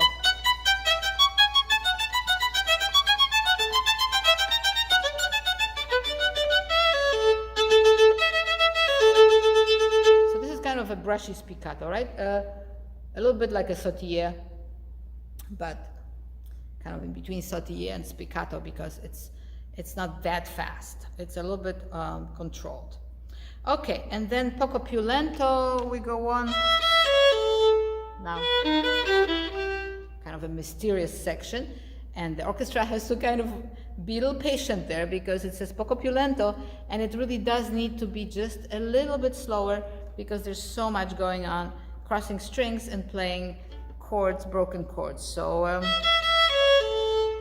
go to third position here. Then I have to shift back down to, this is now really second position, kind of. It's not really second. First and a half. And first position. It's kind of like, let's see. You can call it whatever you want, but anyway, it's we have to play a chord. So it's G sharp, E sharp, and C sharp, and then F sharp, and then back to third position, back to the chord. Right? So you know how that goes. You have to play them like chords, so that the right hand doesn't have to struggle as much. You're not preparing fingers as you go with the right hand. It's a full 3-note chord most of the time. So I would, with these, I've practiced them different ways. You can practice them like chords.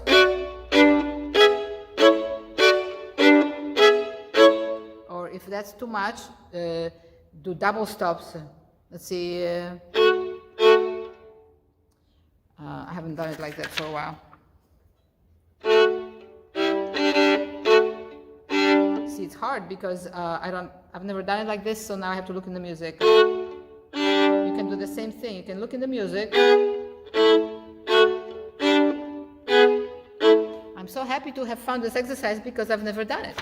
Just doing on 2 strings. I usually did it as a full chord or twice.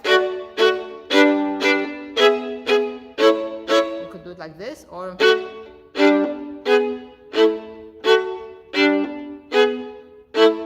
so just on 2 strings, or the top 2 strings.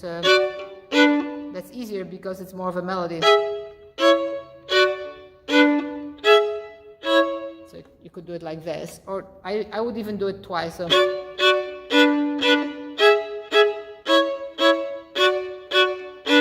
You can also simplify it even more and just do one voice.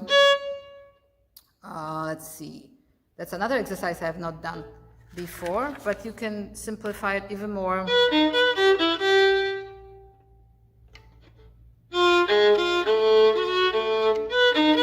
can do it then. That's even harder. So you can come up with your own little exercises to simplify this, but basically they are chords and your hand has to learn how to play these chords. So sometimes there will be a 5th on the bottom, sometimes there will be a 6th on the bottom, major 6th, or minor 6th on the top when the fingers are closer. So there's a lot going on here. All right, so we are now poco più lento, measure 3. Let's do measure 3.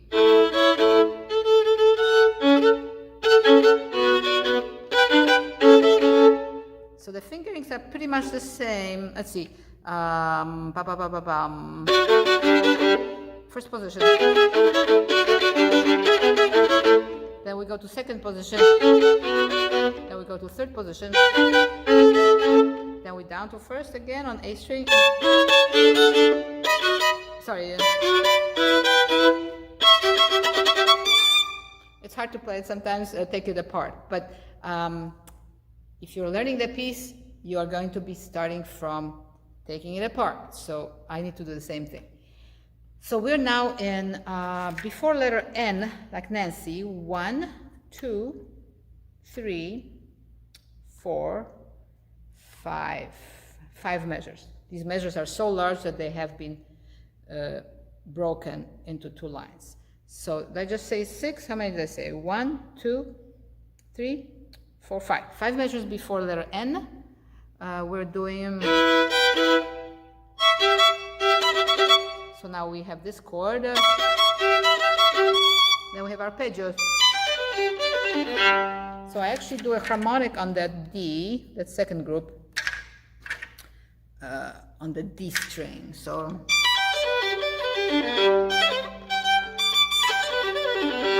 Back to the chord. And you can start by practicing it on the string, of course. So forget the dots. That comes later, right? And a lot of people play it very vigorously, very heavy. So the spiccato is not really that's short, right? Those are chords, so we've got to give it some substance. So we go to minor. Then we have to shift up to fifth position. Stay up there. Let's see. One more time. So this one is the hardest because you have to press the strings even harder. So the D is on the D string, an octave above open string.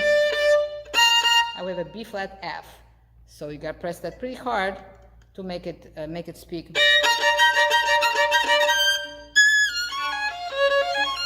And again, you're playing up high, so you may have to press a little bit harder than in first position. D flat major chord. And then what I do, I go down. And then go up. So that last arpeggio, the last measure, I do an octave lower, which I have that option in this particular edition. This is the Leopold Auer edition. With Leopold Auer has added some of his alterations, and then David Oistrakh edited the part. This is the international edition from 1956. That's what I have. So I will link that below this video, so you can refer to that. So measure before N, we have a D flat major chord. Very chromatic, right? All of these are chromatic, but so beautiful, aren't they? Once you get them in tune, it's so beautiful. E major arpeggio, and then it goes from B. So triplet, and then quadruple. And then we are up the C sharp, trill, D. This is the hardest one because your hand has to be really free and go up really, really high. So you have to be really comfortable holding your violin. Sometimes I am a little surprised as to how different the hand position has to be up there. So spend some time up there. D. Then you have to jump. Whoops. Okay, and then there's different versions here. Leopold Auer's version has all these double stops, which very few people do. I don't happen to be doing those. Never learned it that way. So I do the original version.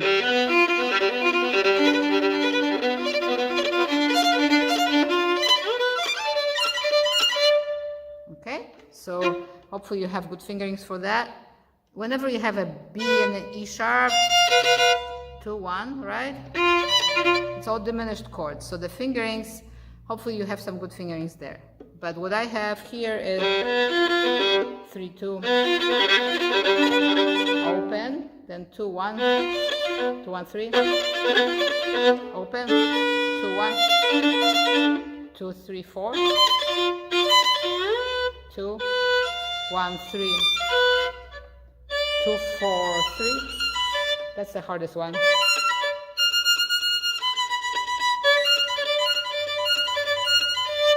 And then a diminished, no, it's a G7, so.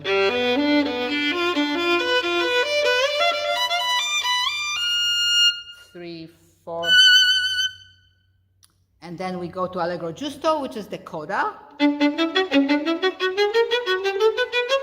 So I shift. I don't know if everybody has that kind of fingering, but each time the pattern changes, it shifts to a different string. Then shift, shift,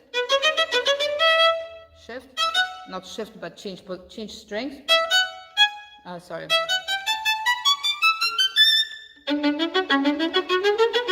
Because that's where the phrase goes, right? It starts on the second note.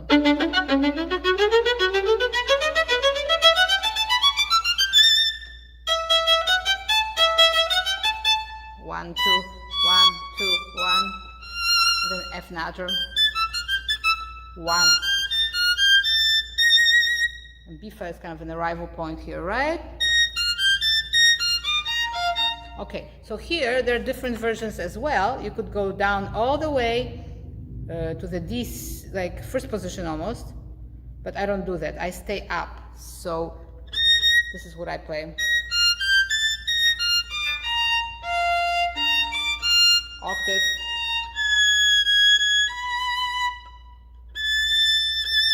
And then the pattern continues. It's a sequence, right?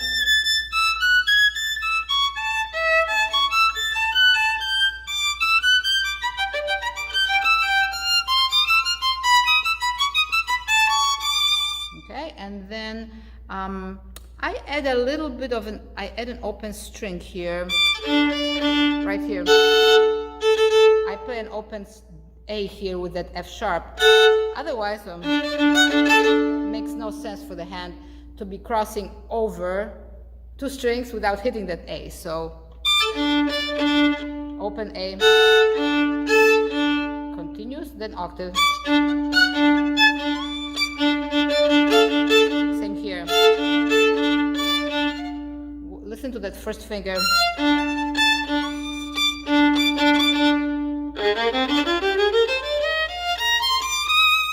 So we're in fourth position. Watch your pitch here.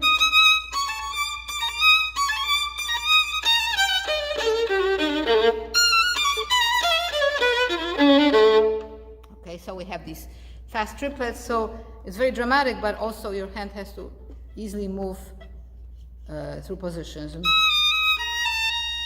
Down to first, and that's it. Down. 2, 1, 1. Okay, so it goes by very fast, so you just have to keep very light fingers there. Preparing the bottom note is very important. Preparing that bottom note. So rather than trying to move, you probably already know that, but you don't want to be moving both fingers up and down. You place the first finger down, or whichever the lower finger is, and then you just use the upper finger to lift up and down without having to lift the first finger again. So like for example, before letter O, you're not going to be doing this, you're going to be, the C sharp stays down. That one's a little bit different. When you go to F, you want to place F and E together. Same with the C sharp. So then you don't have to move the fingers. You can move through the little turns quicker. Okay, so now this is a kind of a notorious part for me because I have chosen to play it up an octave. So starting at O, it's the way it's written, it's on the G string.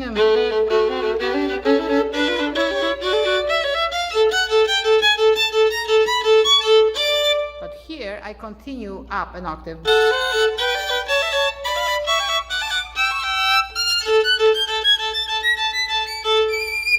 So I hope you have good fingerings there. It's basically shifting on each triplet. So up, up. It's a little difficult for intonation because you have sometimes a major sixth, and then you have that third that you hit. Then you have like a minor sixth between B and G. So I would practice each sixth first of all. So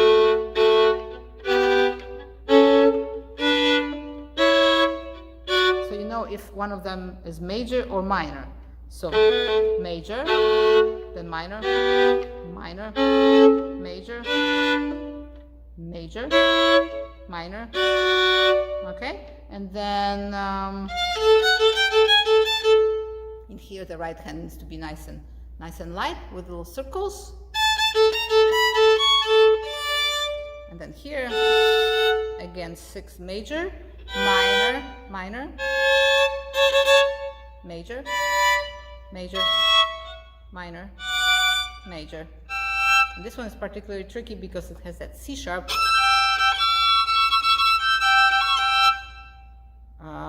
There's some other options here in the music, but I do the C sharp. Sometimes it's a little bit out. Then F, sharp, G, G sharp, A, B. So you want to play those beautifully with a dolce kind of sound, and in tune, of course. So don't try to hit them too hard. Just make them beautiful. And then, of course, this last part is just pure fun. Bum bum bum bum, bum bum bum bum. Some little tricky intervals here. Just keep them really, really close, and then.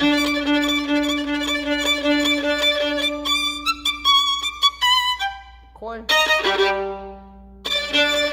I do it from an up bow. Seems to work better for the motion. Then up, up, down, up, up, down.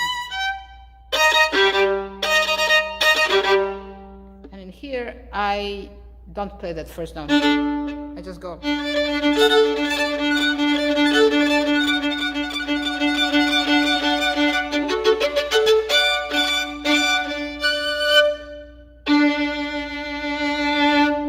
Great fun. So the last three measures, I have a version 3 before the end, because the way Tchaikovsky wrote it is, maybe some people play it that way, but another way to do it is open strings with an F sharp and with the A. But what's really important is that last tenth. So this part here, make sure you tune that up, because everybody hears that one. Okay, any questions, please let me know in the comments. This was a bit of a marathon here. I hope it was helpful, and it's always fun to discover things that I didn't even see in the music after all these years I've been playing the piece. So please like, share, and subscribe. I hope you will come back. I will put other videos following this video that are related. So the Tchaikovsky, you can also find it below this video. You can find the links to the other parts of this movement. So Musical Solutions is a series where I discuss different works, and this is part 6, the end of the first movement of the Tchaikovsky Violin Concerto. I hope to see you again soon. Bye-bye.